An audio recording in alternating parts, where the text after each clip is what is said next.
Welcome to another episode of the Dad's Making a Difference podcast, where today I'm having a conversation with Kristal DeSantis. She is a licensed marriage and family therapist based in Austin, Texas, and is an expert in the areas of relationships, trauma work, and masculinity.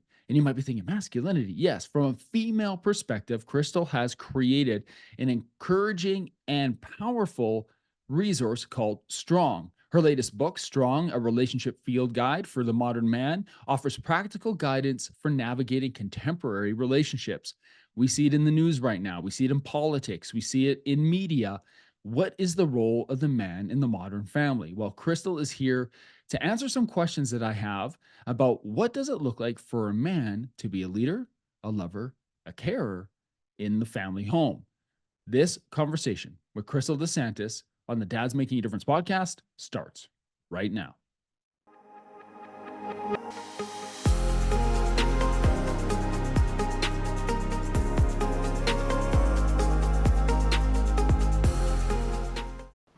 Kristal, welcome to the Dad's Making a Difference podcast. Great to see you today. Thank you so much for having me.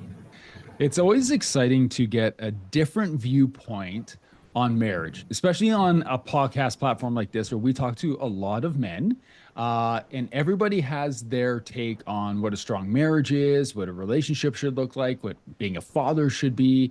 And I really appreciate having a female perspective into this world, because I think you don't know what you don't know. And so I think you, as an expert coming in, sharing your expertise as a marriage and sex therapist, is super beneficial for our guys. So thank you for being here. Would love to have you just start by sharing a little bit of your background and how you got into the work that you're doing right now. Yeah, so I became a marriage and family therapist from a very personal perspective. I met my husband on a dating app, and I realized I really, really liked him. And he was actually already a dad. And I realized I really wanted a relationship with him, but I didn't exactly know how to do a healthy relationship. So I went to therapy. And then once I started learning stuff in therapy of how to have a healthy relationship and all of that, I realized, oh my gosh, this is so cool. I want to do this too. So then I just continued, and I got my master's degree, and I eventually opened my practice, wrote a book, and that's what led me here. Amazing. So you work with couples, but you also work with individuals, correct?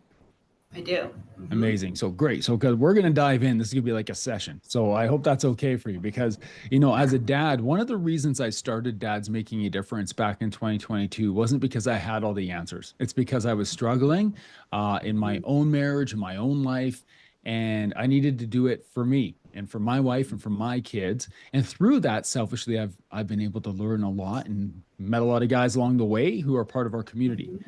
But I think I have some questions for you just surrounding some of the topics that the guys in our community are bringing to us. And the first is around that role of being a husband versus role of being a father, and what that could look like in the home. Do you mind diving in a little bit to the roles that men can play in the home? Yeah, I mean, this is something that comes up often, right? It comes up quite a bit. What does it mean to be a partner versus what does it mean to be a parent, right? And sometimes, kind of when you get married, it all kind of gets mashed together of like, well, we were partners and then now we're parents and that's our identity. But that's where often the focus, when it gets on the kids, it goes off the marriage.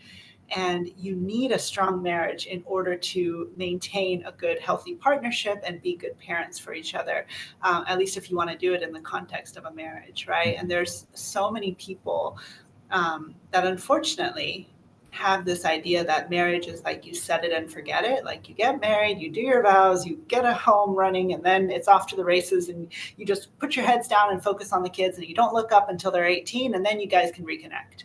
Yeah. Which is unfortunate, because it does actually set a lot of couples up for increasing disconnection, resentments. And so sometimes when they look up, 18, 20 years later, they realize they have nothing in common. They have so much resentment built up because they didn't focus on their marriage along with their parenting. So that is something, it's two distinct sets of skills. Yeah. And I think as we I think about my own relationship with my wife. There's a lot of times where it's easy for us to prioritize the kids before prioritizing each other, especially as our kids get Mhm. older and they're more involved and they're doing more activities. We find that we have to be really intentional about us. And if we're Mhm. not, it quickly, it doesn't disintegrate, but it starts to break apart and we feel distant from each other. And I think that Yeah. energy also flows down into our kids and they can see mom and dad aren't that close right now. Mhm. And so Mhm. for the men who are listening to this right now, what are three roles that they play in the home um, as a father or as a husband? Mm. So,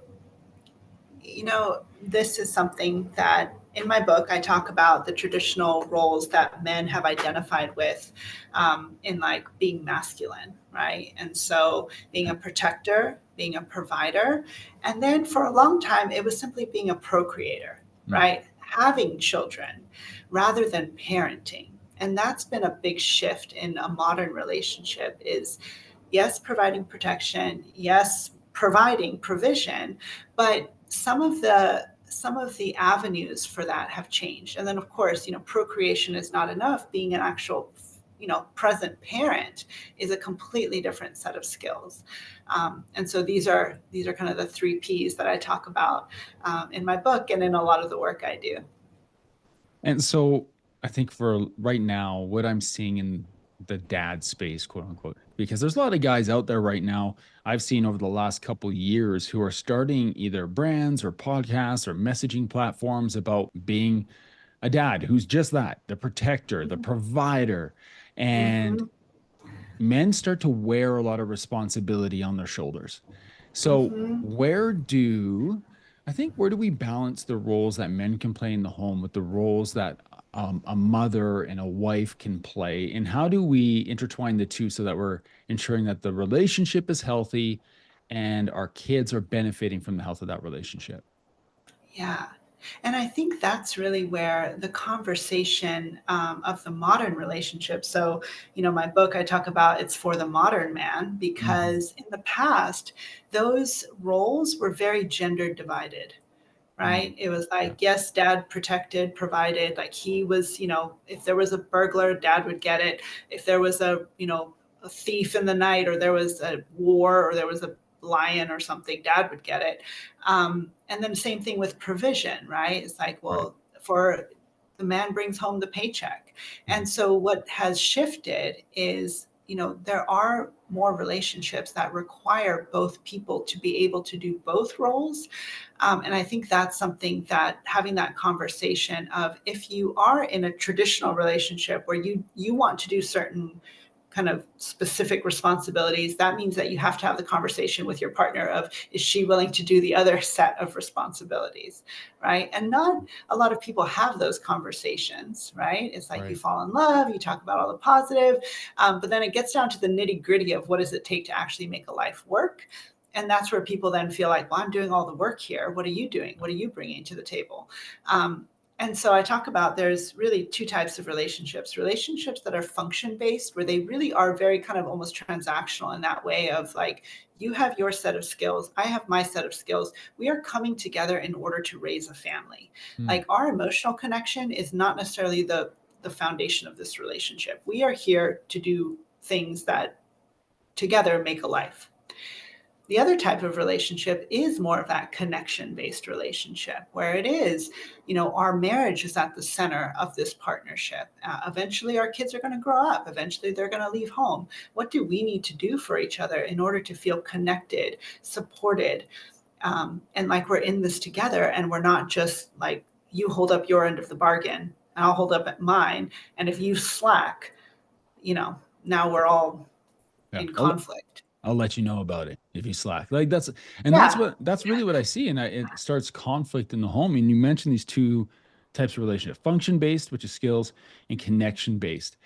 Is there a time where these coexist? And are there times where maybe one has to take the priority over the other? Yes, 100%.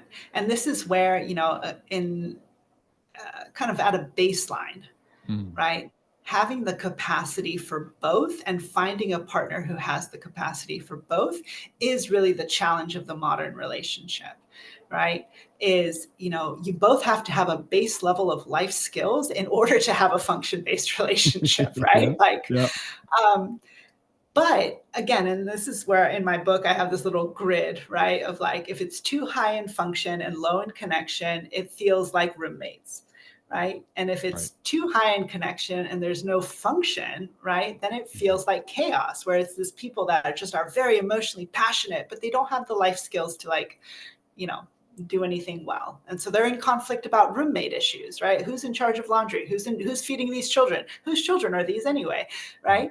right? And so having that kind of blend of, we have basic functionality going for us. We both have basic adult life skills, but we are also deeply committed to maintaining our emotional connection and making sure that we don't over rely on our function to carry us through our marriage, right? And that's where often people end up, even if they had a strong connection in the beginning where they were very emotionally passionate, over time, maybe they end up, and I see couples like this where they're like, we haven't really had a person to person conversation in 5, 6 years since the kids Mm. came. We just talk Yeah. about the kids. Yeah. And then that's where function really does end up taking over.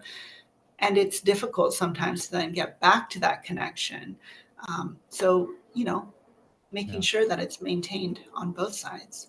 It, I don't want to speak generally because all guys are different and there's different types of men who are listening to this podcast. But I do find in the conversations that I have that something that's more common is that guys will say that you use the word this function based or skills Mm-hmm. based. This just comes more natural to them. It's easier for them. They can just dive into that role and it's fine. But when you Mm-hmm. get to the connection based, it's like, oh, how do I do this in a way that doesn't come across corny or sappy or unnatural or Mm-hmm. inauthentic, right? And have you seen the same feedback from men in your work? Oh, 100%, right? Because this is part of the way that men have been socialized for a long time, right? Is work on your skills. Women want competent men. Women want Yeah. men with skills. Like, what do you have to offer, right? What are Right. the skills you bring to a relationship? And so I think that is also where, the world is changing a little bit of like, yeah, men have emotions too. Men have needs for connection as well. Men are people too, right? And so Yeah. really allowing space for that of like, yes, your function and your skills are important. They're a part of you. They're something that you can be proud of. But in an ideal relationship, that's not why your partner married you, Hmm. right? Maybe she actually liked who you are as a human. Maybe she Yeah. actually does want to connect with you on a deeper level, right? And so that piece also is what I see a lot of is, you know, opening space for like when you can access your humanity and connect with your needs for connection and emotions, it also gives your partner an avenue to kind of feel more connected to you on a deeper level, Hmm. because all of the other function stuff, I mean, it is important, yes, to run a life, but ideally that's not the core of why your partner's with you, because you're the guy that takes out the trash, like, Right. you know. Yeah, for sure. I'd like to sit on this topic of emotions for a minute because I think we're getting further away from the stereotype like if you show emotion, you're weak as a man. I think Hmm. it's becoming more accepted for men to show emotion in healthy Hmm. ways. Uh, Hmm. but now we're in this time and it's such an interesting time. You live in Texas, I live in the Texas of Canada in Alberta, and Hmm. we live in very well, I know Texas, but in Alberta, very conservative type environment. And so with those traditional conservative type values, which are fine, I'm a pretty conservative person myself, but with those values, it's this idea of like masculinity versus emotion, as opposed to Hmm. masculinity blended with emotion. Yeah. And how do we start to break down this stereotype that they're always going to be separate? Yeah. And this is where, I mean, I have a whole chapter in my book on this of like, emotions are just data. Mm, It's data, it's information. It's information about what you're experiencing. Denying denying the data doesn't make the data go away. you know yeah, yeah, and there's a whole part of our brain that has evolved to find connection by sharing that data, right? And again, we do this with sensations, right? How is it? Oh, the weather, it's warm, it's cold, right? And so by sharing that, we create little bridges for a shared connection, right? And that's the same thing with emotions when it comes to an intimate relationship, is it gives your partner data on your intimate life experience, right? It's not just, yeah, I woke up, I went to the store, I went to work, I am now home. Yeah. It's well, how did you feel when you woke up, right? And so again, it's not masculine or feminine. It's simply data that gives somebody else access, a window into your inner world. Yeah, I love that. I wrote that down because I'm gonna keep that in my back pocket. Just because you ignore it doesn't mean it will go away. That emotions are data. Yeah. But I like it because I think it strikes home. It makes it real. Like when Mm-hmm. you describe emotions as data, first people might dismiss it as like unimportant because I don't know about you, but in my line of work, data is always kind of like the boring stuff we go through. but Yeah. but really the data is important because it shapes how we react, shapes how we respond, how we interact with others. I love this. Just because you ignore it doesn't mean it go away. You can't just bottle this up and ignore it that it's there because you fear. My fear would be if I did that, I would be less connection based, more function based, and my relationship would suffer. Mm-hmm. Yeah. What are what are some misconceptions that you've encountered in your line of work? Because I'm sure you get to speak with very passionate, very interesting individuals and couples. But what are some of the misconceptions that you have come across in your line of work when it comes to, yeah, that idea of masculinity and emotion and relationship? It kind of, so first of all, the myth that men don't feel emotions, Mm, garbage, right? All yeah, humans have emotions. Um, the way that men are socialized is to not acknowledge that they have emotions, right? And instead right. over rely on um, kind of the idea of logic, right? So it's logic versus emotion. And sometimes I see that of like, oh, I'm the logical one, she's the emotional one, right? And so that automatically puts people in conflict. And that's the thing. It's like, no, no, no. Well, first of all, I mean, if I'm going to be pedantic, right, it's like Yeah, ignoring data is illogical, right? So if your wife is trying to tell you about her emotions and you're choosing to ignore the data that she's sharing with you about her experience, you're going to make an illogical decision because you don't have all the data to make an informed decision. So, right. like, Yeah. um, so again, just that is something that I see a lot. And also, then there's fear there sometimes, right? Because a Mm, lot of men were not socialized to express their emotions, and maybe they were punished for showing their emotions, or called weak, or shamed.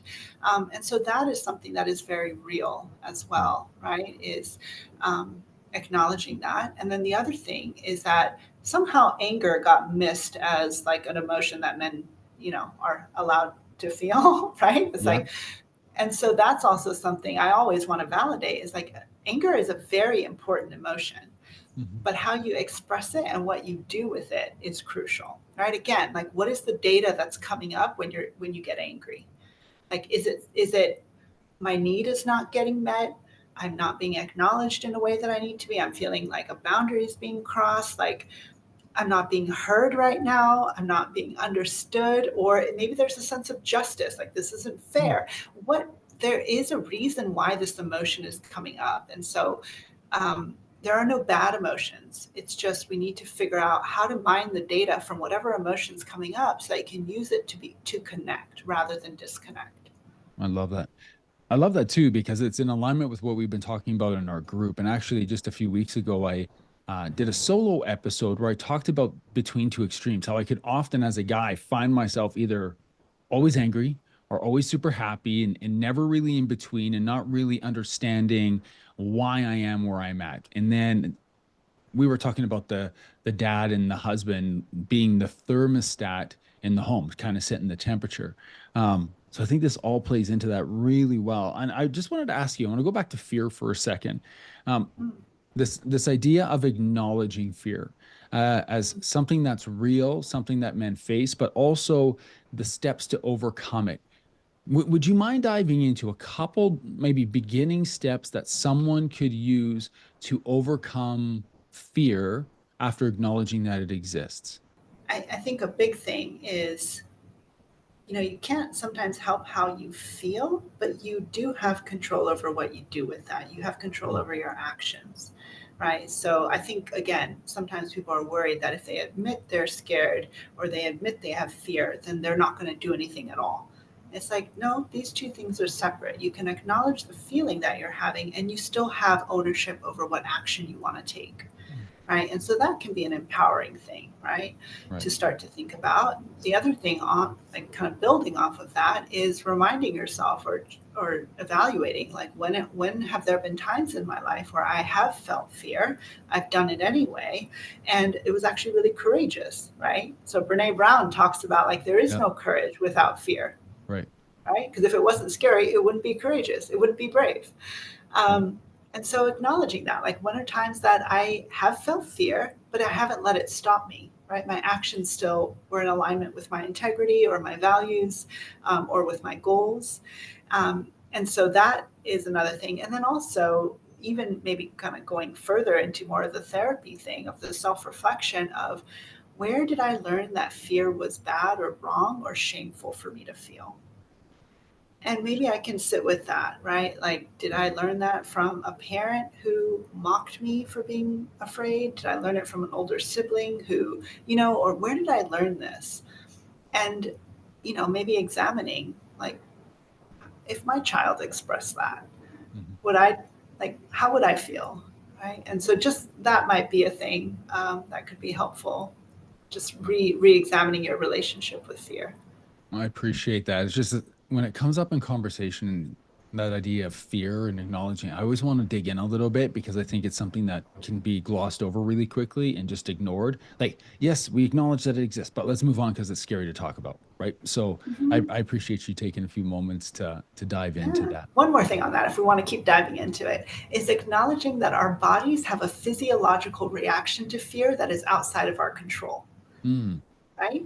yeah. And so that is also basic biology, and acknowledging that no matter how evolved or whatever wise or intelligent we are, our bodies are still bags of electrical impulses Yeah. that get activated when there is a scary thing happening. And that is an adaptive response that, has kept us as humans alive for a very long time, right? So that's another piece of, like, when your body's having a fear reaction, you're healthy. Congratulations, right? Because you're human. Yeah. But Verification, still yeah. alive, still human. Yeah. Yeah. Right? It's natural. It happens.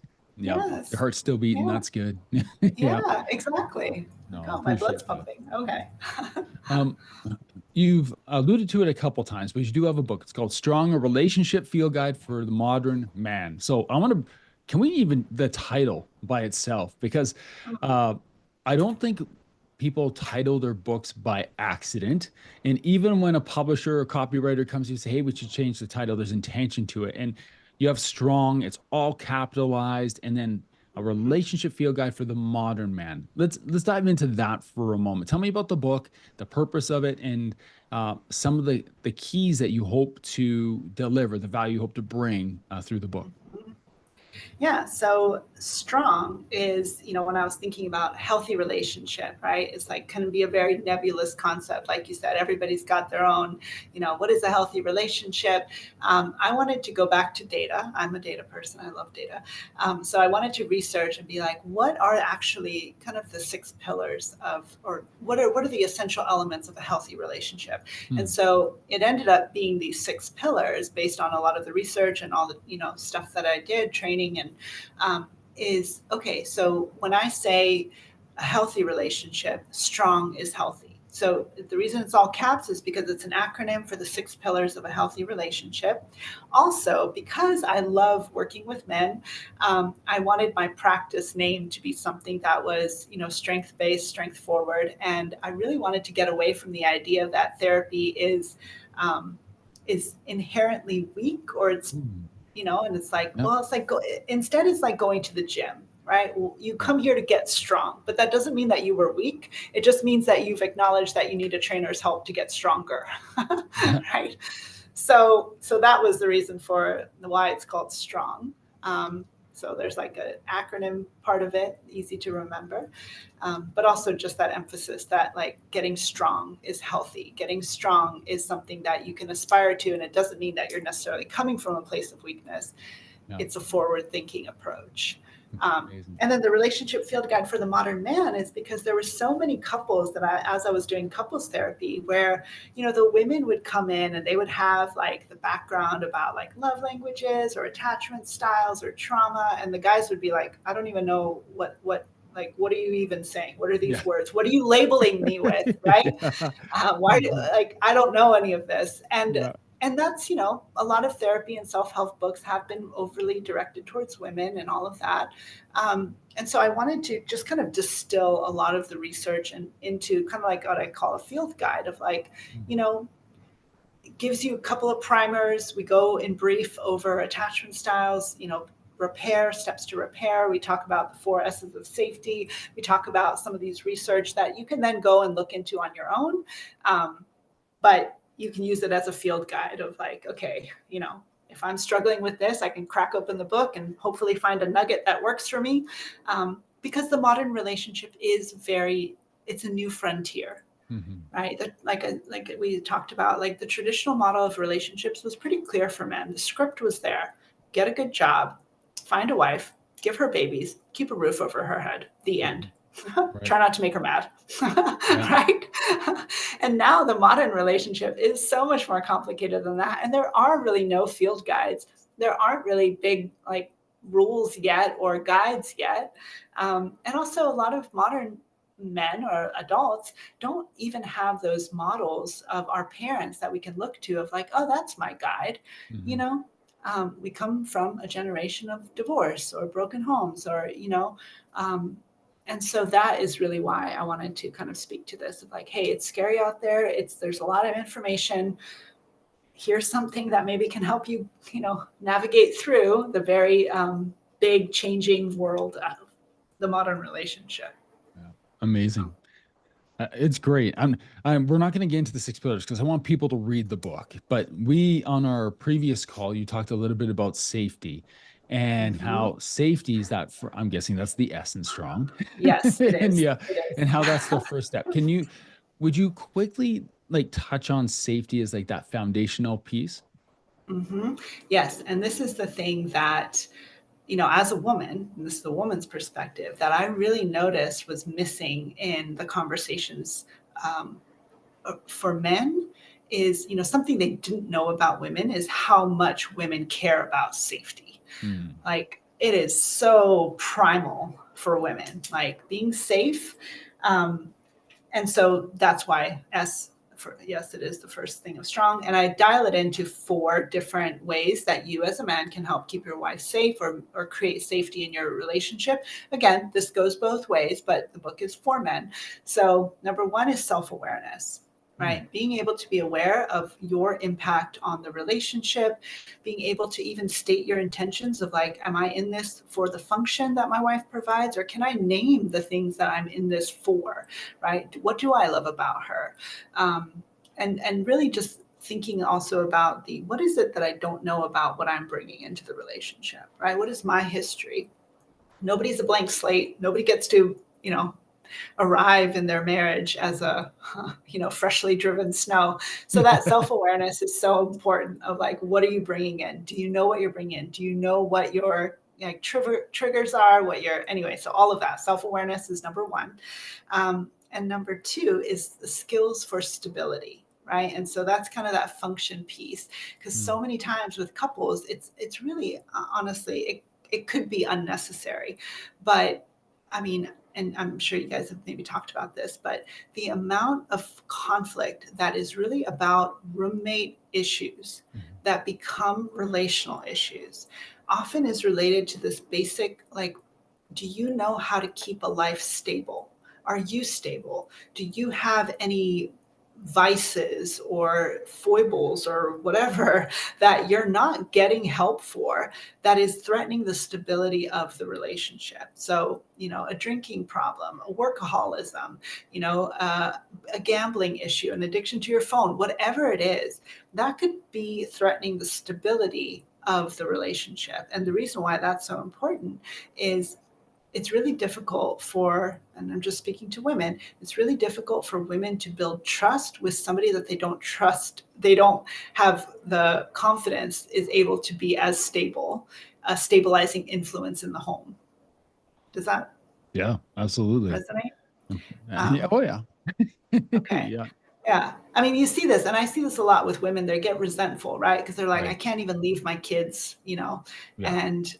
and the dad might be like, yes, you can, of course. And it's like, yeah, but last time I did, you forgot to give him his medicine. You didn't bring sunscreen.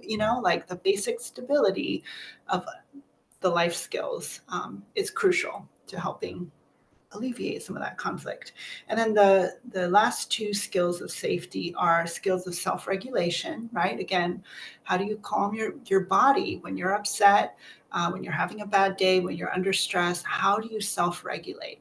How do you bring yourself back to a state of calm so that you don't bring all that stress home and you don't, accidentally raise the temperature of the whole home, right? And then the last one is self-expression.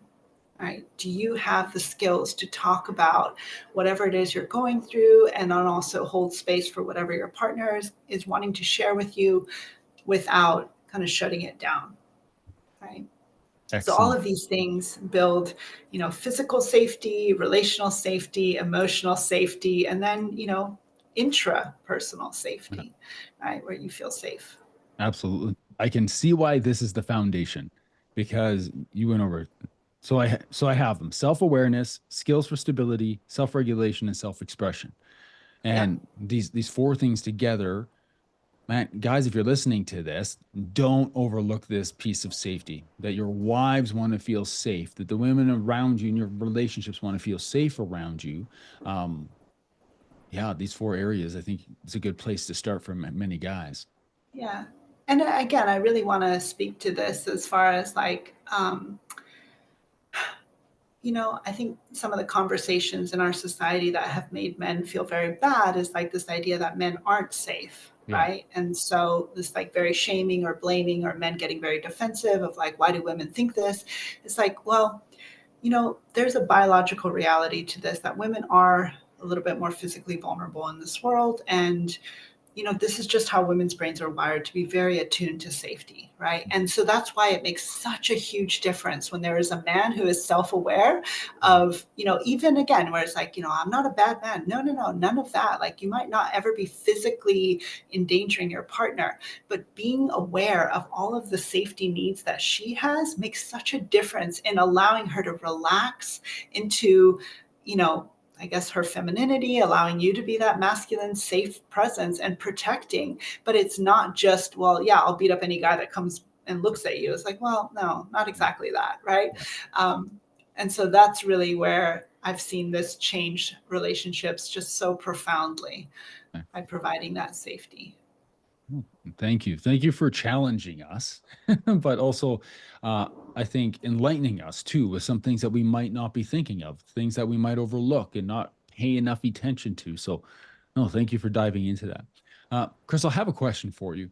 Uh, Mhm, as an individual yourself, right now, what is an mhm. area of growth or learning or excitement that you're diving into? I actually am just looking into starting my PhD program and potentially writing a second book, a companion book for women. Amazing. Yeah, amazing. So that's what I'm excited about. Yeah, good. Excellent. Yeah. Well, Crystal, I appreciate you taking time today to spend with us. If there's someone who wants to connect with you, they want to get a copy of your book and learn more about your work, where can they do that?